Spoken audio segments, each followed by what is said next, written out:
Hi hello welcome back to my channel again. അപ്പോൾ എന്താണ് ഇന്നത്തെ പരിപാടി? ഇന്ന് നമ്മൾ മീനച്ചാർ മേക്കിംഗ് ആണ് കേട്ടോ. എൻ്റെ ഭർത്താവ് ഇന്ന് തിരിച്ചു പോവുകയാണ്. അപ്പോൾ പുള്ളിക്ക് കുറച്ച് മീനച്ചാർ വേണം എന്ന് പറഞ്ഞു. അപ്പോൾ പേരമ്മ പറഞ്ഞു എന്നാൽ പേരമ്മ ഉണ്ടാക്കി തരാമെന്ന്. അങ്ങനെ പേരമ്മയുടെ മീനച്ചാർ മേക്കിംഗ് ആണ് ഇന്നത്തെ വീഡിയോ. അങ്ങനെ നമ്മൾ ഇന്ന് പുറത്താണ് അടുപ്പ് കൂട്ടിയത്. പുറത്ത് അടുപ്പെല്ലാം കൂട്ടി നമ്മൾ ഉരുളിയെല്ലാം വെച്ച് നമ്മൾ വെളിച്ചെണ്ണ ഒഴിച്ചു. അപ്പോൾ ഇത് ഏകദേശം ഒരു 1.5 ലിറ്റർ വെളിച്ചെണ്ണ ഉണ്ട്. നമ്മളിതൊരു 3 റൗണ്ടായിട്ടാണ് വറുത്തെടുത്തത്.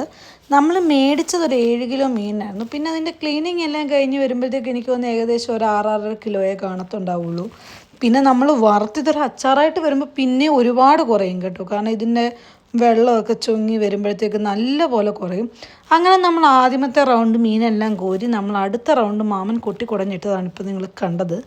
പിന്നെ നമ്മൾ അവിടെ കറിവേപ്പിലെല്ലാം ഇട്ട് കറിവേപ്പിലൊക്കെ ഇട്ടാട്ടോ വറക്കുന്നത്. നമ്മൾ പിന്നെ അല്ലാതെ എക്സ്ട്രാ അങ്ങനെ കറിവേപ്പില ചേർക്കുന്നില്ല. നമ്മൾ ആദ്യമേ മീൻ വറക്കുമ്പോൾ തന്നെ കറിവേപ്പില ഇട്ടാൽ മീനിന് നല്ലൊരു ഫ്ലേവർ ഉണ്ടാകും കേട്ടോ. അങ്ങനെ നമ്മൾ അച്ചാറിനുള്ള സാധനങ്ങളെല്ലാം, അതായത് ആ മീനെല്ലാം വറുത്ത് കോരി ഇനി അടുത്ത പരിപാടി എന്ന് പറഞ്ഞാൽ ഈ എണ്ണ മാറ്റി വെച്ചിട്ട് നമ്മളിനി അച്ചാർ പ്രിപ്പയർ ചെയ്യലാണ് പരിപാടി. അപ്പോൾ അതിന് വേണ്ടിയിട്ട് ആദ്യമേ കുറച്ച് നല്ലെണ്ണ എല്ലാം ഒഴിച്ചു. ഇതിപ്പോൾ ഒരു 1/2 ലിറ്റർ നല്ലെണ്ണ ഉണ്ടായിരുന്നുള്ളൂ. നമ്മൾ ആ ഉണ്ടായിരുന്ന നല്ലെണ്ണ എല്ലാം ഒഴിച്ച് നമ്മൾ ആദ്യം തന്നെ ഇഞ്ചി ഇട്ട് കൊടുത്തു. അപ്പോൾ ഈ ഇഞ്ചിയുടെ ഒരു പച്ചമണം എല്ലാം മാറി ഇതൊന്ന് വറുത്ത് വരണം. ഇതിനകത്തും ഏകദേശം നല്ല വെള്ളവും കാര്യങ്ങളൊക്കെ ഉണ്ട്. അപ്പോൾ ഈ വെള്ളവും കൂടെ ഉള്ളത് കൊണ്ടാണ് 2 ടൈപ്പ് എണ്ണയും വെള്ളവും കൂടെ ആയപ്പോൾ ഈ എണ്ണ കിടന്ന് പതയുന്നുണ്ട്. അത് നമ്മൾക്കപ്പോൾ ഈ എണ്ണ ക്ലിയറായി വരുന്നതാണ്. ഇത് ഏകദേശം വെള്ളമൊക്കെ വറ്റി എന്നുള്ളതിൻ്റെ ഒരു ഇത്. നമ്മൾ പിന്നെ അത് കഴിഞ്ഞപ്പോഴത്തേക്ക് ഉടനെ തന്നെ നമ്മൾ കുറച്ച് വെളുത്തുള്ളി ഇട്ട് കൊടുത്തു. നമ്മളിനി ഇഞ്ചിയും വെളുത്തുള്ളിയും കൂടി നല്ല പോലെ വറന്ന് വന്നപ്പോഴത്തേക്ക് നമ്മൾ കുറച്ച് കറിവേപ്പിലയും കൂടെ അങ്ങോട്ട് ഇട്ട് കൊടുത്തു. എന്നിട്ട് ഇത് മൂന്നും കൂടെ അങ്ങോട്ട് മിക്സ് ചെയ്യലാണ് കേട്ടോ. ഇത് കുറേ നേരം ഇങ്ങനെ ഇളക്കണമായിരുന്നു, കാരണം ഇതിൻ്റെ വെള്ളം വറ്റണ്ടേ. അത് കഴിഞ്ഞപ്പോഴത്തേക്ക് നമ്മൾ പിന്നെ കുറച്ച് ഉലുവാപ്പൊടി ഇട്ട് കൊടുത്തു, കുറച്ച് കായപ്പൊടി ഇട്ട് കൊടുത്തു, മഞ്ഞൾപ്പൊടി, മുളക് പൊടി, പിന്നെ കുരുമുളക് പൊടി. ഇത്രയും മസാലയാണ് കേട്ടോ നമ്മളിതിനകത്ത് ചേർത്തിട്ടുള്ളത്. പേരമ്മ അങ്ങനെ ഓരോരോ ഐറ്റമായിട്ട് ഇട്ട് വന്നപ്പോഴത്തേക്കും ഞാൻ ഇളക്കാൻ വേണ്ടി തുടങ്ങി. എൻ്റെ ഇളക്കത്ര ശരിയാവാത്തതുകൊണ്ട് പേരമ്മ പറഞ്ഞു ബാക്കി പേരമ്മ തന്നെ ഇളക്കിക്കോളാം, നീ മസാല ഇട്ടാൽ മതിയെന്ന്. അങ്ങനെ ഞാനവിടെ കുറേ നേരം ഇളക്കുമ്പോൾ എനിക്ക് അടിക്ക് പിടിക്കുന്നുണ്ടോ എന്നൊക്കെ ഒരു ഡൗട്ട് ഉണ്ടായിരുന്നു. പക്ഷെ അങ്ങനെയൊന്നും ഇല്ലായിരുന്നു കേട്ടോ.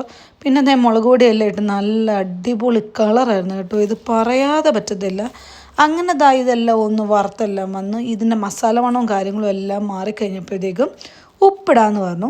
പിന്നെ നമ്മൾ ഉപ്പും കാര്യങ്ങളെല്ലാം ഇട്ട് കഴിഞ്ഞിട്ട് നമ്മൾ ടേസ്റ്റ് നോക്കുമ്പോഴത്തേക്കും കുഴപ്പമില്ല. പിന്നെ മീൻ നല്ല ഉപ്പൊക്കെ ഇട്ടാണല്ലോ നമ്മൾ വറുക്കുന്നത്. പിന്നെ ഇതിൻ്റെ ഉപ്പെല്ലാം കാര്യങ്ങളെല്ലാം നമ്മൾ നോക്കി. അത് കഴിഞ്ഞപ്പോഴത്തേക്കും നമുക്ക് പിന്നെ നമ്മളുടെ വിനാഗിരി ഒഴിക്കേണ്ട സമയമായിട്ടുണ്ടായിരുന്നു. അങ്ങനെ നമ്മൾ ഉപ്പൊന്ന് പാകമായിട്ട് വേണം വിനാഗിരി ഒഴിക്കുക എന്നുള്ള രീതിക്ക് നമ്മൾ ഉപ്പെല്ലാം സെറ്റാക്കിയതിൻ്റെ പറയുക വിനാഗിരി ഒഴിച്ചു. ഇനി പുളിയും കൂടി നോക്കണ്ടേ. അങ്ങനെ ഉപ്പും പുളിയും മാറി മാറി നോക്കിയിട്ടായിരുന്നു നമ്മൾ നിന്നത്. കുറച്ച് നേരം നമ്മൾ ഇളക്കിയൊക്കെ കൊടുത്തിട്ട് ഇതിൻ്റെ ഉപ്പും വിനാഗിരിയും രണ്ടും പുളിയെല്ലാം പാകമായി വരണമല്ലോ. അപ്പം നമ്മൾ ആദ്യമേ ഇടുമ്പോൾ കുറച്ച് പുളി കൂടുതലാന്ന് തോന്നും, അപ്പോൾ ഉപ്പിടും. ഉപ്പ് കൂടുമ്പോൾ കുറച്ച് പുളി ഒഴിക്കും. അങ്ങനെയാണ് കേട്ടോ കുറച്ച് നേരം.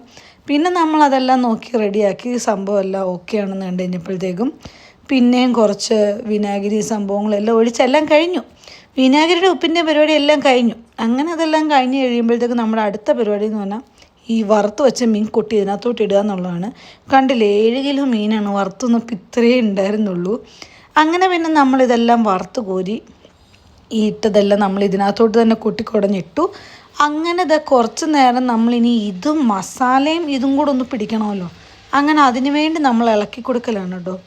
സംഭവം എൻ്റെ ദൈവമേ ഒരു രക്ഷയില്ലായിരുന്നു, അടിപൊളിയായിരുന്നു. ഞാനങ്ങനെ മീനിൻ്റെ ഫാനൊന്നുമല്ല, പക്ഷെ ഞാൻ ഈ സാധനത്തിൻ്റെ ഫാനായിപ്പോയി.